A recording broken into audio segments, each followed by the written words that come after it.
Može li Vojko surađivati s VIP-om? Ne može.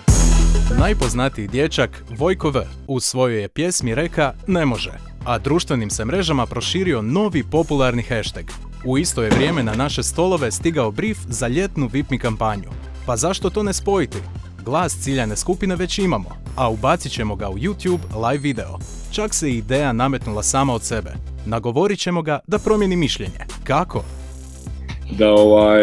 Da vi mene pokušate natjerat da ja kažem može, ali to neće biti lako jer... U samo pola sata live video je pogledalo 1673 unique korisnika iz ciljane skupine, a video se nastavio pregledavati i nakon toga, te je ukupno vrijeme gledanja videa iznosilo 12.225 minuta, iliti 8 dana i 11 sati.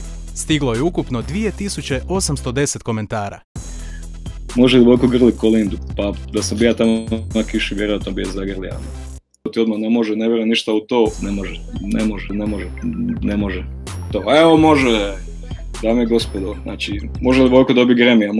Može, evo. Može li Vojko pročita moj komentar? To me impresioniralo. Može, evo, Vojko može napraviti dijete, Vojko je napravio dijete, super, može.